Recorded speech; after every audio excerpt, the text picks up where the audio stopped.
Nancy Flores, ¿cómo estás? Buenas noches, Paco. Pues mucho gusto aquí de saludarte, como siempre. Y pues sí, nos tocó en la noche. Yo había anunciado en el programa de Contralínea que básicamente acabábamos y entrábamos con Sin Censura. Ya no se pudo. Estamos aquí en la noche. Nancy, estamos en vivo, fíjate, pero es la primera vez que estamos en vivo. Sí, sí. Estamos en vivo, así que yo sé que tienen muchos temas en Contralínea y te voy a hacer una pregunta rápida para que abramos la información con la gente que se conecta a esta hora. Parece que Norma Piña y la Suprema Corte de Justicia de la Nación no entienden, ¿no, Nancy?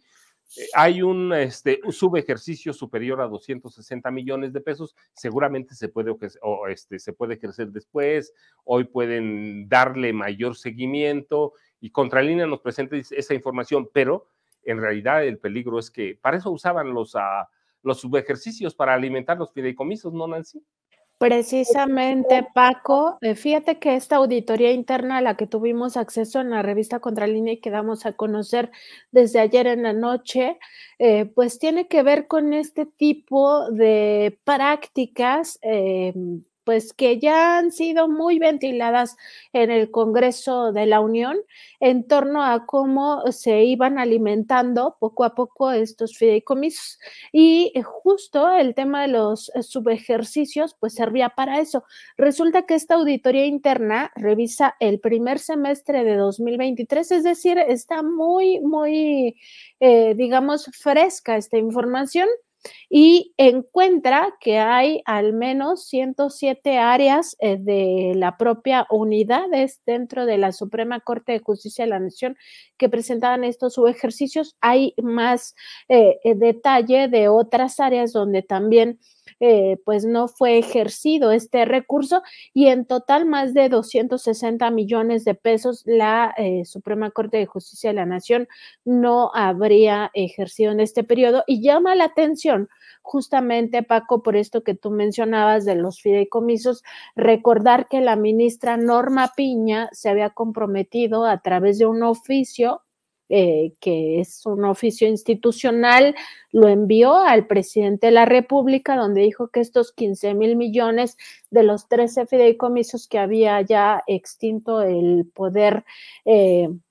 legislativo, tanto la Cámara de Diputados como la Cámara de Senadores, pues los iba a permitir que este dinero se regresara a la TESOFE y de ahí se utilizara para el rescate de Acapulco. Ya vimos que se arrepintió muy pronto Norma Piña de esa respuesta que dio el mismo día que nosotros, y esto es a propósito de una pregunta que le hizo Contralínea al presidente de la República, él hace esa propuesta y ese mismo día contesta Norma Piña, ya han pasado más de 3 semanas o 2 semanas y media y ya parece se ha arrepentido. Y era justo este modus operandi, o sea, pedían un presupuesto específico, no se lo gastaban o gastaban una parte y el resto iba directo a los fideicomisos. Cuando lo que dicen las leyes en la materia del ejercicio del gasto público, en materia de cómo se ejerce el dinero del pueblo de México,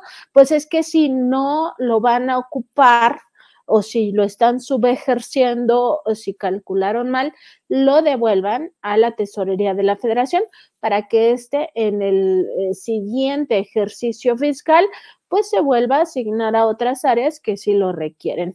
Entonces, es básicamente digamos, el meollo de esta información. 260 millones ya lo tenían en su guardadito, no sabemos si para enviarlo o si realmente como también es otra posibilidad de esto que señalabas, Paco, de que lo ejercieran digamos, en lo que resta del año, que ahorita pues ya nada más nos resta mes y medio, pero en ese momento acabando el segundo trimestre o si lo queremos ver por semestre, pues el primer semestre, les restaban otros 6 meses para ejercerlo. A la fecha pues no podemos saber porque también toda esta información no es tan transparente o más bien no es transparente en el manejo de los recursos de la Corte, pero justo pues coincide con esta forma de operar del Poder Judicial de la Federación, porque no solo es la Corte, también pasa en el Consejo de la Judicatura y pasa, por supuesto, en el Tribunal Electoral del Poder Judicial de la Federación. Un poco de eso es lo que llama la atención en esta auditoría interna, Paco. Nancy, es como una especie, o dos preguntas son en una en realidad, es como una especie de trampas, ¿no? Es una trampita ahí que, bueno, no lo hemos ejercido, lo podemos ejercer ahorita que está la bronca calientita, y por el otro, el haberse echado para atrás cuando le amparan a un grupo de empleados, es como, pues sí quiero, pero no quiero, pero mientras ya nos dieron a tole con el dedo, ¿no? Nancy, para el uso de los 15,000 millones de pesos.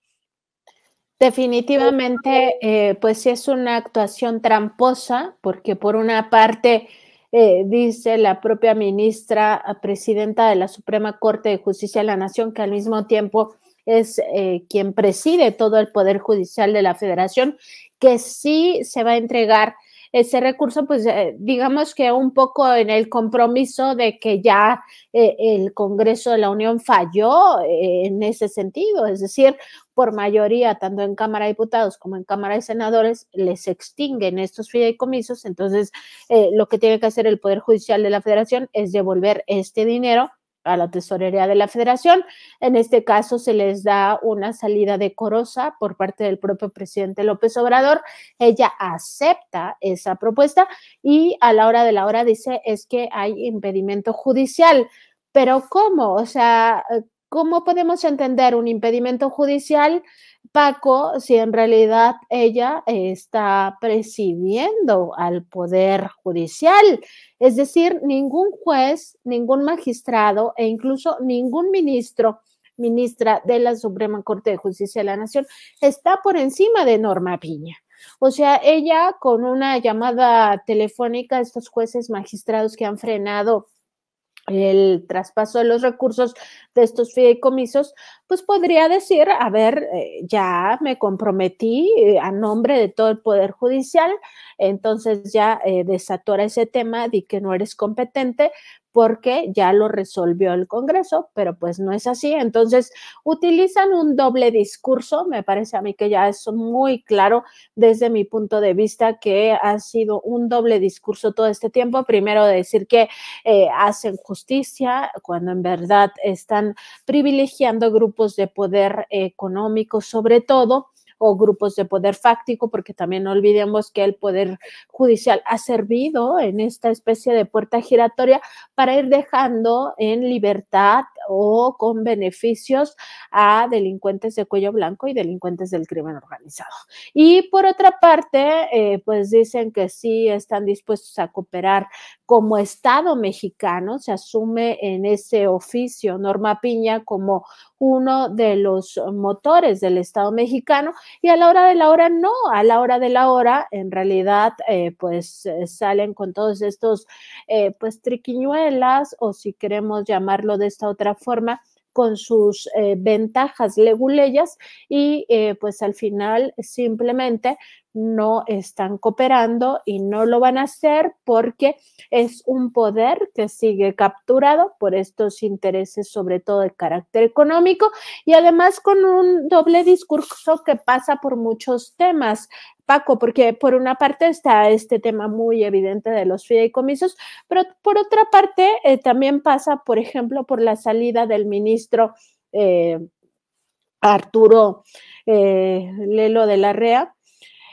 porque en este caso, cuando este ministro de la Suprema Corte, Arturo Saldívar Lelo de la Rea, dice que va a renunciar a su cargo, ya nada más le falta un año, además hay que decirlo, o sea, ya ni siquiera era como que le falta demasiado tiempo, no, le falta nada más un año, él ya estuvo 14 años en el cargo. Pues cuando manifiesta esta posición de irse a trabajar en un proyecto de nación, pues pareciera que los otros ministros no tienen proyecto de nación, cuando sí lo tienen, Paco. O sea, es muy obvio que el proyecto de nación de al menos 8 de esos ministros, más bien de 8 de esos ministros, es precisamente el proyecto neoliberal. Entonces, desde un doble discurso así como que, ay, se va a la izquierda o se va a militar a Morena o se va a militar a la Cuarta Transformación. Sí, pero ellos están no solo militando en el modelo económico neoliberal, sino fallando en consecuencia. ¿Y qué significa eso? Fallando en contra del pueblo de México. Entonces, sí creo, Paco, realmente que está ya muy evidente estas trampas, como lo mencionas atinadamente, o estos dobles discursos o esta falta de cooperación y también de sensibilidad, porque aquí estamos hablando que México pues es un país con muchas carencias, muchas necesidades, una parte importante de la población, más del 50% de la población mexicana se encuentra en situación de pobreza, precisamente derivada de este modelo económico neoliberal, que lo único que hace es aumentar la brecha entre ricos y pobres, porque todo lo concentra en unas pocas manos, pues bajo este argumento de que pues tú estás en la pobreza porque no te esforzaste tanto para estar en la riqueza, como si de eso dependiera, ¿no?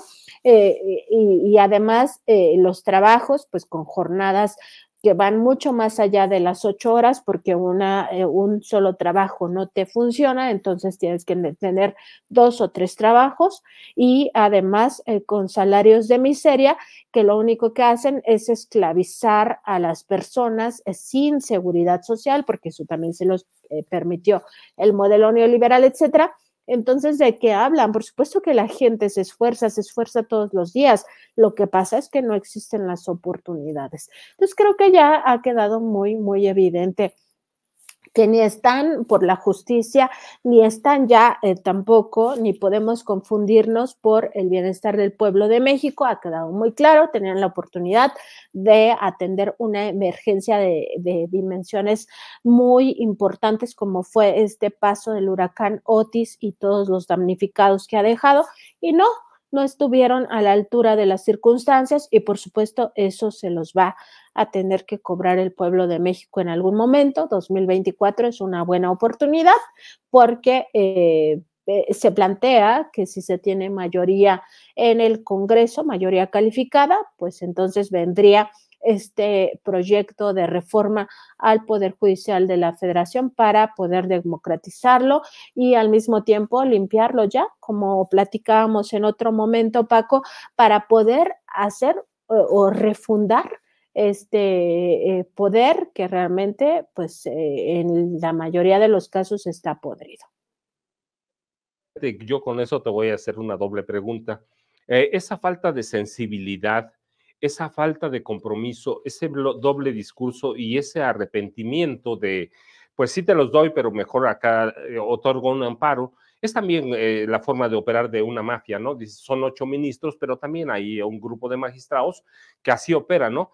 Eso por un lado. Por el otro, la segunda pregunta, ¿viste que ya hoy el presidente nombró a su terna para sustituir al ministro Arturo Saldívar o ahora al exministro Arturo Saldívar Lelo de la Rea, a Lenia Batres Guadarrama, María Estela Ríos y Berta Alcalde Luján?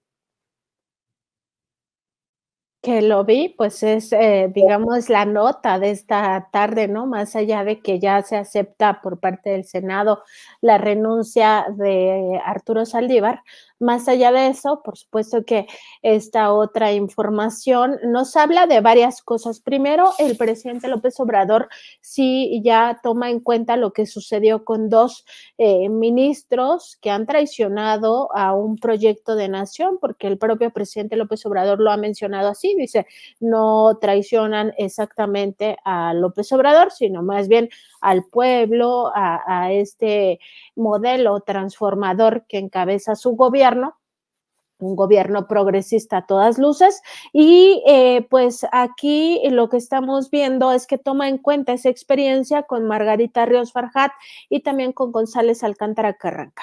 El presidente ya le queda muy claro que si no escoge, digamos, como personas con un perfil muy específico, un perfil incluso se podría decir de izquierda en el caso de Lenia y de Berta, pues ahí estaríamos en riesgo. Entonces, si tú te das cuenta, esta terna, yo creo que estaría ya como muy perfilado quien pudiera ser. Desde mi punto de vista, quien va a tener un mayor consenso va a ser justamente la actual consejera jurídica de la Presidencia de la República por el perfil que tiene, un perfil, digamos, no político. En los otros dos casos, claro que hay un perfil político detrás, entonces no creo realmente que logren pasar. Sería importante de alguna manera que sí pudieran pasar este tipo de perfiles, pero sí veo muy difícil, muy complicado que se llegue a consensos en ese sentido. Entonces me parece que quien, si no me equivoco, actualmente ocupa la Consejería Jurídica de la Presidencia de la República, muy probablemente sea el perfil que logre mayor consenso en el Congreso. Y respecto de tu otra pregunta, es que la mayoría, y esto es muy lamentable, así como se refleja en el Pleno de la Suprema Corte de Justicia de la Nación, donde la mayoría, o más bien dicho, 8 ministros están en ese proyecto de nación neoliberal. Por supuesto que no lo dicen públicamente, ¿no? O sea, si en realidad es parte de esto que se identifica como la hipocresía de la derecha, como de decir, yo no tengo bando, cuando a todas luces se conducen dentro de un bando, ¿no? Entonces, lo mismo se refleja en tribunales unitarios y colegiados, y lo mismo se refleja en juzgados, es decir, jueces, magistrados y ministros, en su mayoría están por esos, por ese modelo económico neoliberal, pero al mismo tiempo por ese tipo de negocios al amparo del poder, porque no hay que olvidar que el poder judicial tiene problemas de corrupción muy importantes, entre ellos uno fundamental que es el nepotismo, donde familias completas están enquistadas en este poder judicial. Entonces, pues eso, se mueven como un grupo, como un, eh, eh, pues como alianzas, ¿no? Alianzas que los llevan a estos escenarios, incluso en algunos casos delictivos, porque pues sistemáticamente se están privilegiando intereses contrarios al interés de la nación. Y como ejemplo, varias cosas, no solo el tema de que dejen en libertad a delincuentes, ¿no? Como pudiera ser estos jueces magistrados que devolvieron el dinero, fueron magistrados, el dinero a la esposa de Genaro García Luna el mismo día, a Linda Pereira, a Linda Cristina Pereira, el mismo día que en Estados Unidos se le estaba encontrando culpable. O sea, esto me parece a mí ya de una sinvergüenzada por parte del Poder Judicial de la Federación, pero no solo es eso, o sea, no solo es que le quiten las medidas cautelares al ex procurador general de la República, Jesús Murillo Caram, a pesar de todas las evidencias de cómo se comportó en el caso Ayotzinapa. No solo es eso, lamentablemente, sino también y sobre todo es el tema de que están fallando a favor del poder económico. Hoy mismo atestiguamos este día, este 15 de noviembre, atestiguamos cómo este poder judicial intentó imponer el glifosato a favor de esta transnacional Bayer Monsanto, que tanto ha cabildeado en tribunales para que sus juicios de amparo salgan favorables a que México siga permitiendo el glifosato, y es una cadena, porque el tema del glifosato, que es este herbicida, va de la mano de los transgénicos. Entonces, están actuando de esta manera, están actuando de una forma incluso en algunos casos delincuencial. Me parece a mí que hace falta un sólido, robusto sistema de investigación, que en este caso sería específicamente el Consejo de la Judicatura, para que estos casos de forma inmediata y además ni siquiera con denuncia de por medio, sino digamos de oficio, estén pues investigando a todos los jueces, magistrados, ministros que estén incurriendo en este tipo de actividades que seguramente les reditúan de una forma económica. Entonces es para que el Consejo de la Judicatura tuviera una estrecha vinculación con la unidad de inteligencia financiera, con el Servicio de Administración Tributaria, con todas estas áreas de la Secretaría de Hacienda, incluso con otras áreas de inteligencia civil o militar, ¿no? El CNI, por ejemplo, que es la inteligencia civil, pues pudieran estar indagando hasta dónde llegan estos presuntos actos corruptos. Pero no es así, o sea, la judicatura está pues inmersa en esta misma circunstancia, no están investigando ni siquiera aquellos casos que han sido denunciados a lo largo de estos años por el propio poder ejecutivo o el poder legislativo. Ni siquiera eso hacen. Entonces, es muy lamentable, Paco, la verdad, lo que está pasando en este poder judicial. Muy lamentable este doble discurso porque a la larga tiene una repercusión en contra de la población. O sea, la Corte dice tenemos derecho, jueces, magistrados, ministros, todo el Poder Judicial, a tener esta vida de privilegios a costa de la pobreza de las mayorías. Ese es el mensaje que se está mandando porque ni siquiera en un caso de emergencia como lo es el paso del huracán Otis por Guerrero, concretamente afectando estas dos regiones, tanto de Acapulco como de Coyuca de Benítez, ni siquiera en esa situación de gravedad la Corte hizo algo para ayudar al pueblo de México.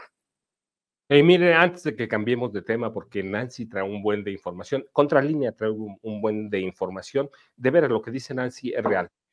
Por ejemplo, nada más las jubilaciones en la Suprema Corte son casi al 100%.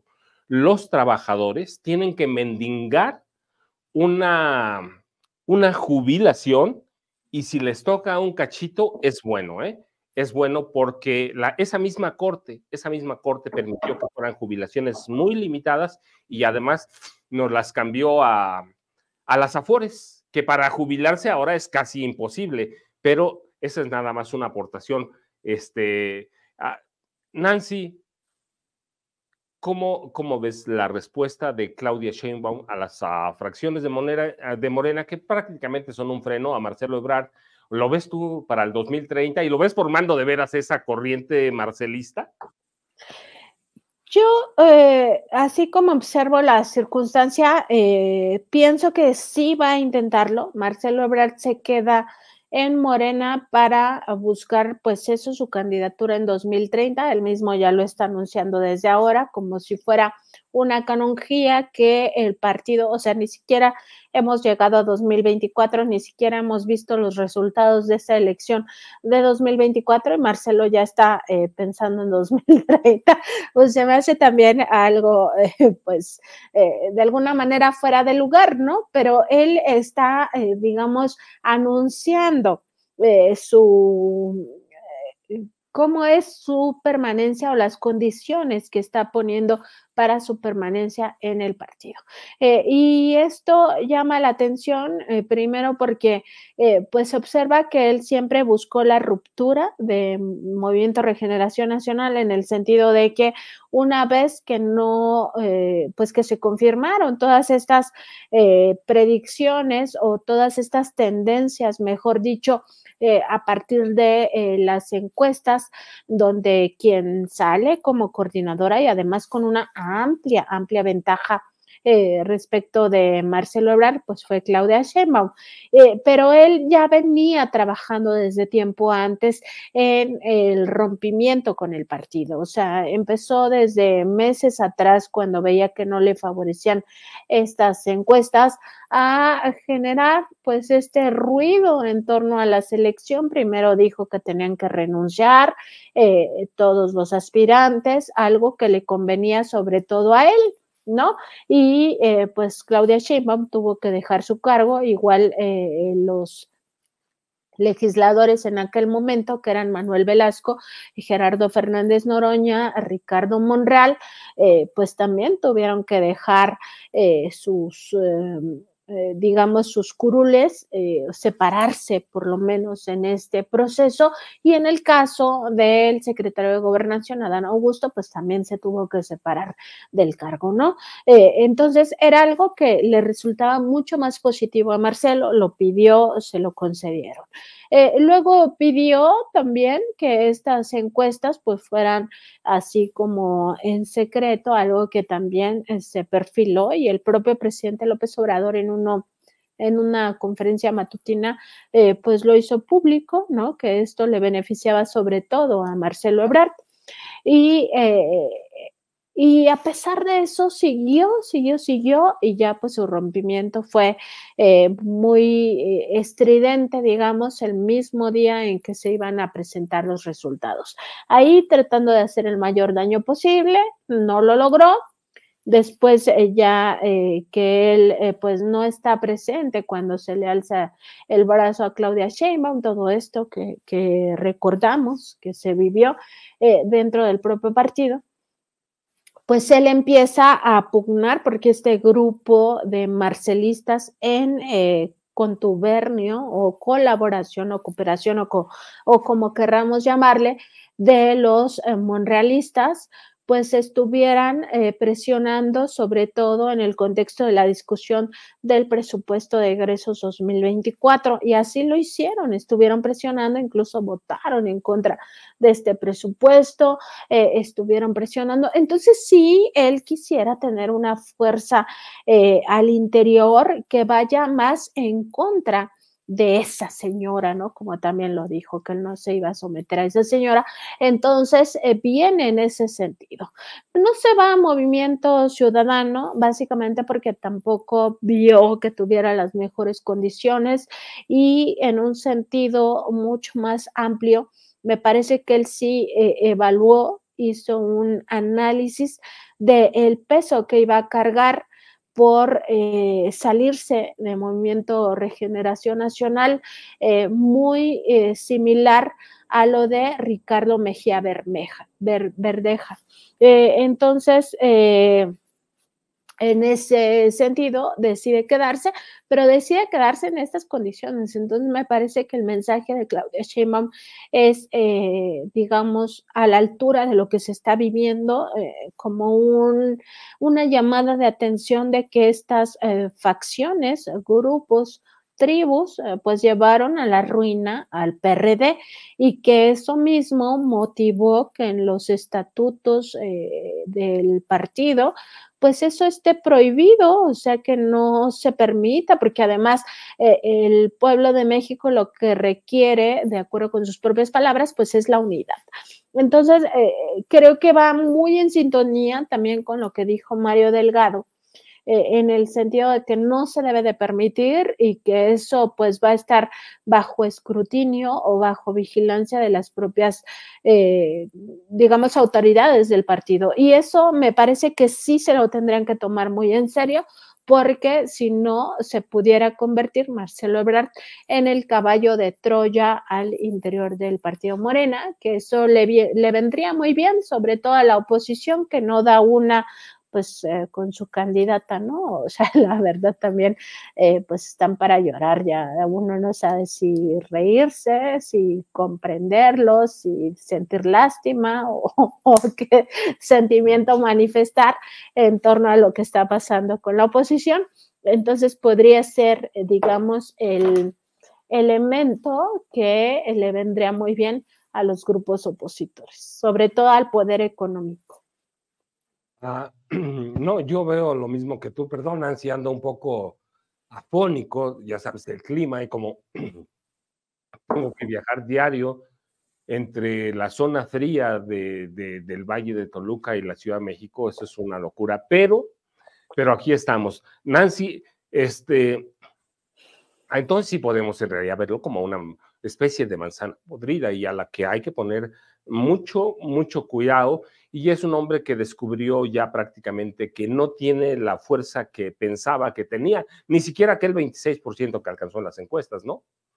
Sí, eso también ha quedado muy claro, sobre todo por las últimas encuestas donde colocaron a Movimiento Ciudadano en tercer lugar, pues que él no le aportaba más que un punto adicional a este partido, así se veía en relación con lo que aporta Samuel García. Entonces, me parece que sí ha quedado muy claro esta parte en el sentido de que, pues, no, tampoco tiene ese arrastre, muchas personas quedaron muy desilusionadas de él, algunos sí creían pues que era una opción, pero pues ya viéndolo cómo se ha comportado, los berrinches que hizo, pues que no estuvo a la altura de la circunstancia, que de hecho pues no, pues ha ido ahí como navegando de un lado a otro con sus bandazos, pues la verdad es que eso va pues retratándolo un poco mejor hacia sobre todo aquellos que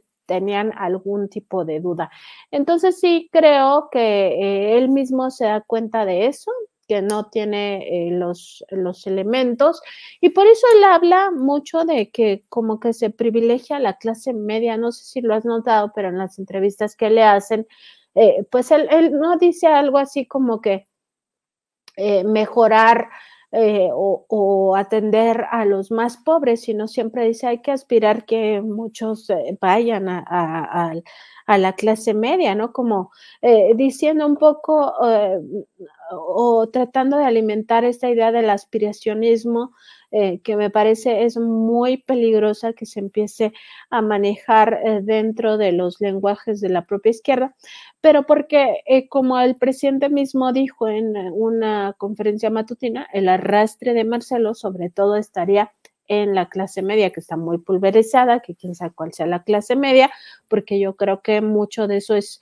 ilusión, ¿no? En el sentido de que muchas personas que considerarían que están en esa clase media, si hoy perdieran su trabajo, no duran, yo creo que ni siquiera un año viviendo con sus ahorros, ¿no? O sea, teniendo el mismo estilo de vida que tienen en este momento, porque todos en realidad necesitamos nuestro trabajo por esta condición de pobreza generalizada, ¿no? Entonces, hay que comprender que los fifís son aquellos que sí se quedan sin trabajo en este momento, pues pueden vivir ellos toda su vida sin trabajar, sus hijos sin trabajar, sus nietos sin trabajar, sus bisnietos sin trabajar y todavía otras 2 o 3 generaciones sin trabajar y pueden vivir con sus viajes al extranjero, con sus autos de lujo, cambiándolos cada año, con sus residencias muy grandes, muy lujosas en las zonas más, digamos, prominentes de estas ciudades o incluso en el extranjero sin trabajar, pues eso es lo fifí. Nosotros somos, y hay que aceptarlo, estamos en la clase baja, somos pobres, necesitamos trabajar para poder sobrevivir. Entonces, me parece muy peligroso esto que está planteando Marcelo, me parece muy atinado que desde ahora mismo se le aclare que eso no es posible, porque pues podría ser el principio y nosotros estarlo viendo en este momento el principio de la debacle de Morena hacia unos 10 o 20 años, ¿no? Que es un poco lo que le pasó al PRD. Nada más darle, tenía un amigo, lo que dice Nancy tiene razón, ser fifí es otra cosa, ser de dinero es otra cosa, ser una clase media en realidad para arriba es otra cosa. Tenía un amigo que trabajaba en Presidencia de la República y ganaba no sé cuántos miles y muchos miles de pesos, y cuando terminó el gobierno y salió, lo acompañé, no lo tuve que acompañar, lo acompañé a cobrar meses después su seguro de desempleo, esos seguros como los que se arregla el Poder Judicial, y mire, le tocó un buen de lana, ¿eh? Hoy sigue buscando trabajo con el nivel de vida o queriendo tener el nivel de vida que tenía en la Presidencia de la República. No se puede, pero antes de Esa nada más para ver, para decirle, los fifís son otra cosa, tiene razón Nancy, los fifís son los que pueden vivir sin trabajar, no como mi cuate que sí ganaba como 150,000 pesos, pero ahora tiene que trabajar y de veras que se las está viendo muy mal. Nancy, tenemos otros temas, como que en el INAI se están haciendo patos, ¿no?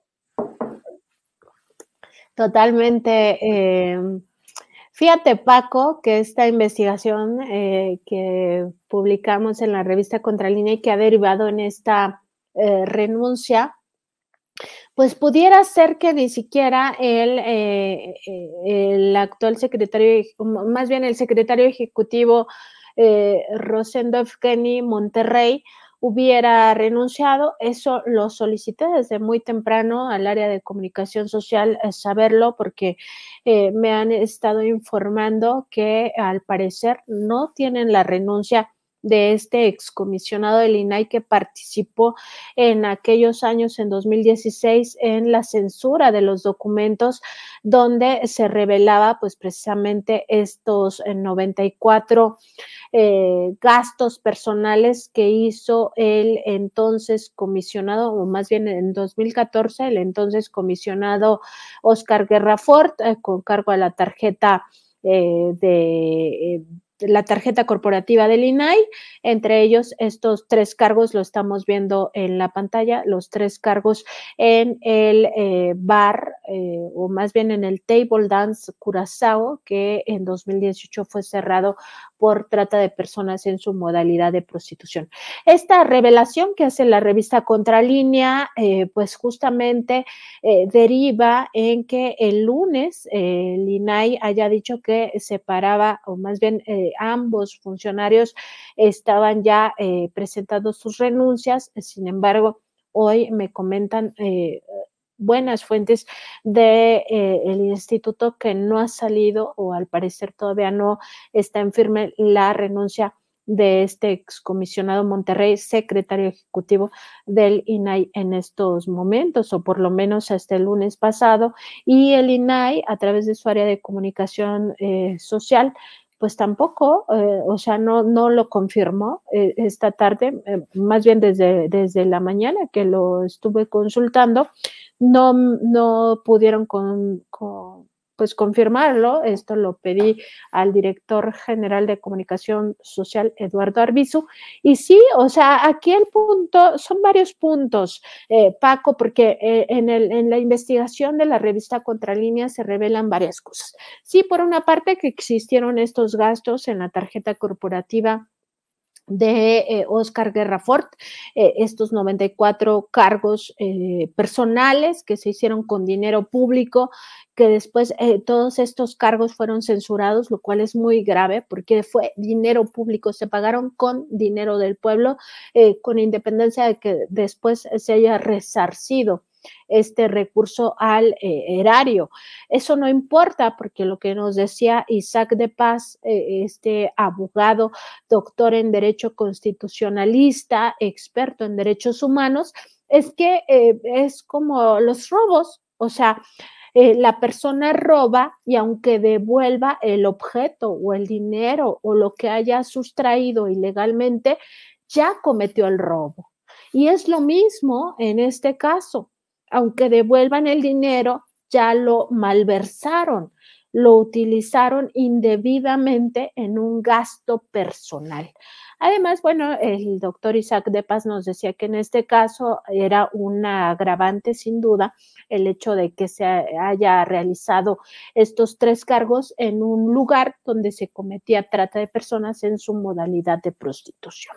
Y pues teniendo en cuenta todo esto, hay digamos que esa es la revelación que motiva estas 2 salidas, si es que se logran confirmar. Ese es por una parte.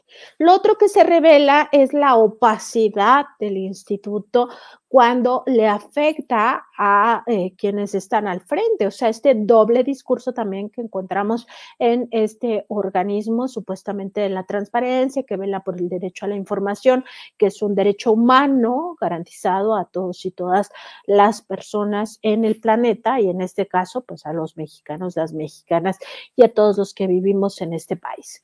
Eso por otra parte, pero además dentro de lo que me fueron informando oficialmente, está la entrevista que le hice a Guerra Ford para este trabajo previo a su publicación. Esto es muy importante, Paco, porque a veces las personas piensan que en unas horas uno saca la investigación y no, esto lleva semanas. Yo llevo 5 semanas, más de 5 semanas investigando este tema.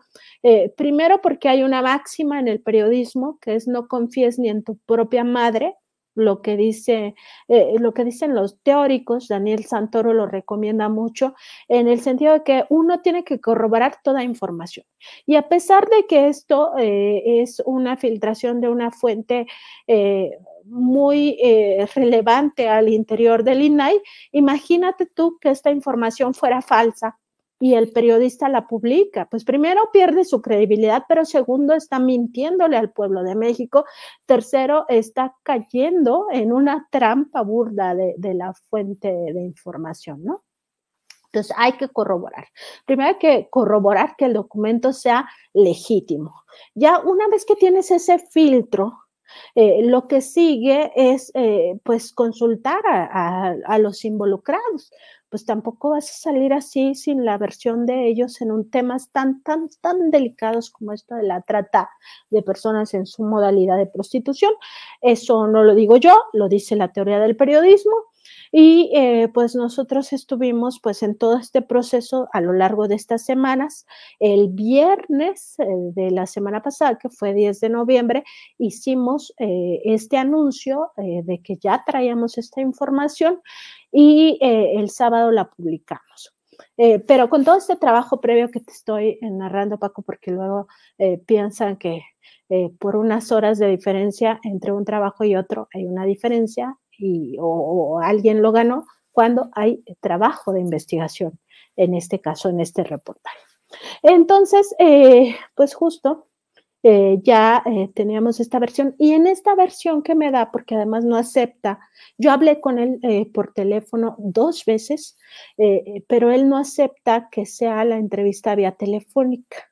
O sea, aunque yo le hice preguntas, él me contestó otras cosas vía telefónica. Yo no tengo autorización para utilizar esas respuestas, porque él lo que me decía es que era para que yo comprendiera el contexto, pero lo que sí podía utilizar para mi trabajo es lo que él me entregara por escrito.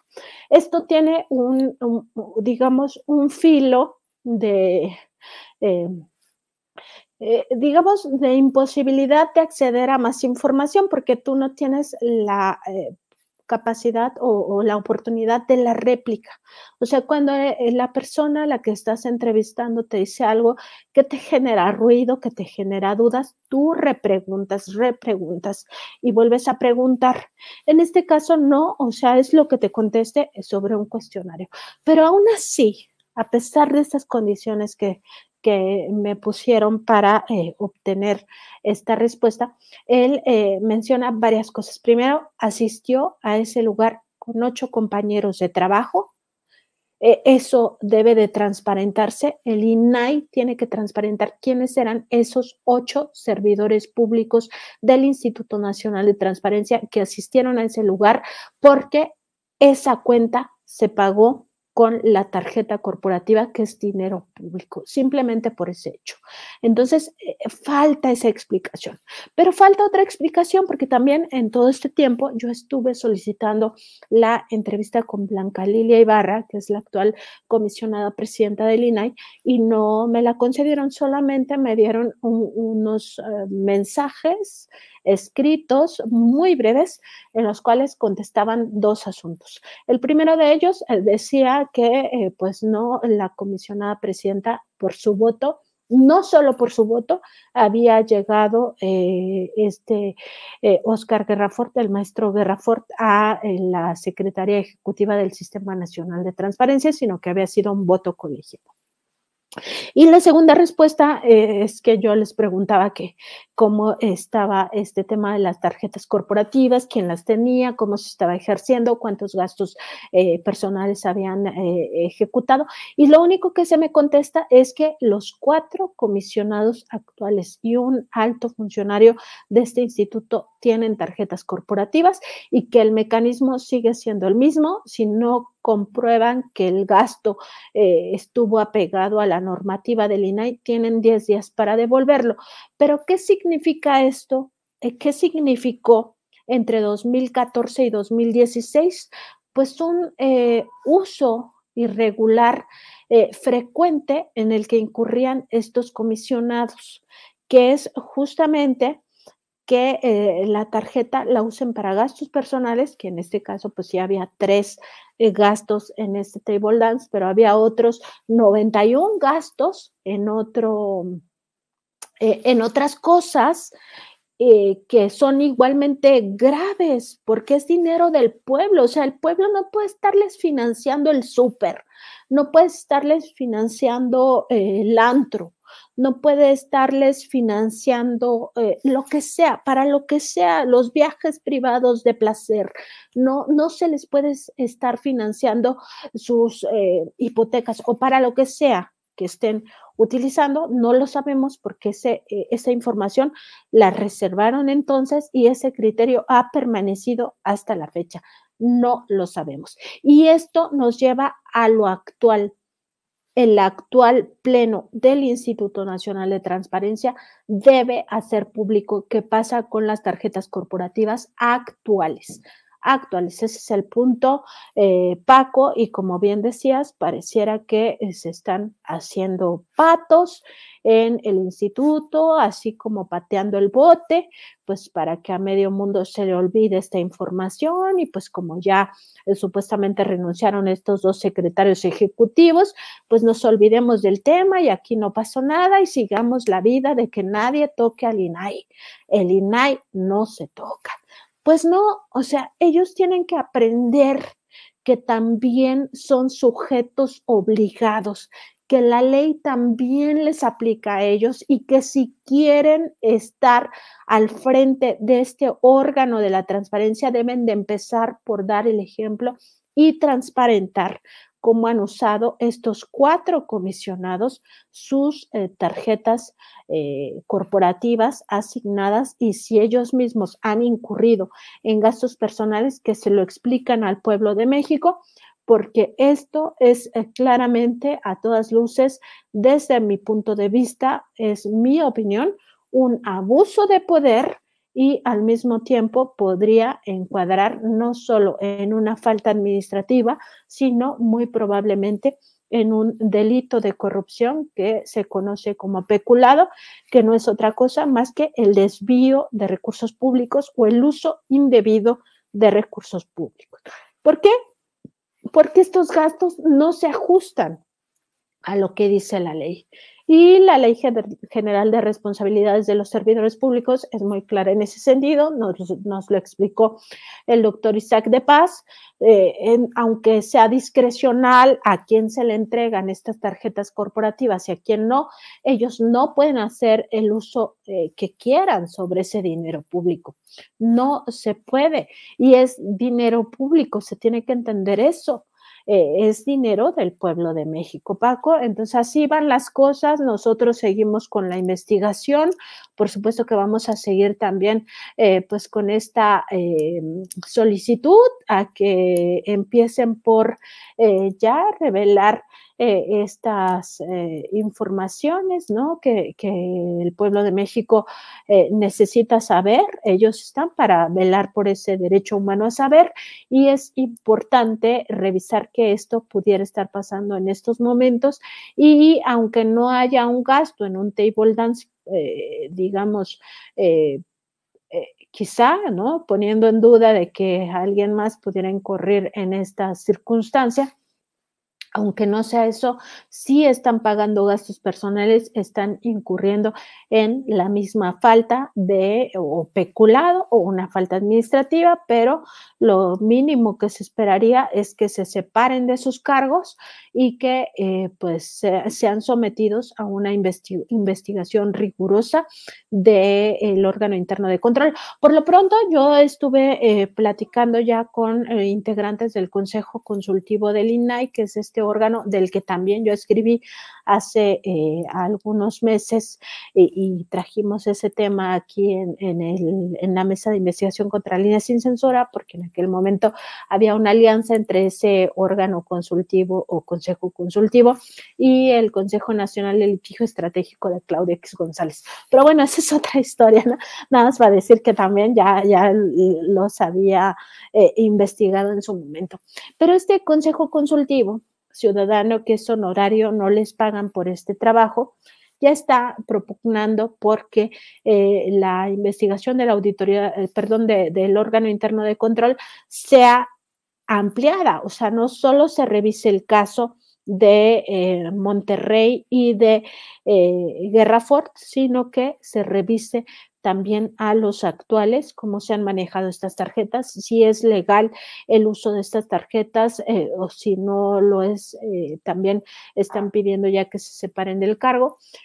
Entonces, pues este tema, me parece a mí, la madeja apenas va empezando a jalarse el hilo y por supuesto puede llegar a mucho mayores sanciones al interior, incluidos a los propios comisionados, comisionadas de este instituto, y esperemos pues que tengan la voluntad de hacer lo que exigen a otros, que es justamente transparentar sus gastos.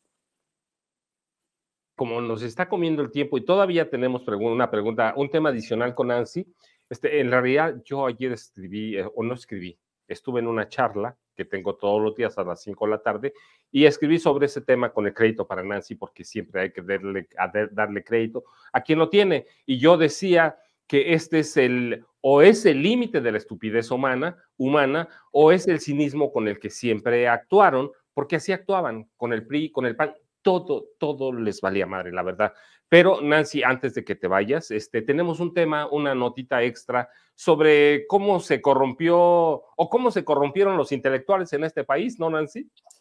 Fíjate que hoy que estábamos escuchando al presidente López Obrador en la mañana, y digo lo estábamos escuchando porque mucha gente lo oye su conferencia, yo, por supuesto, en un ejercicio periodístico,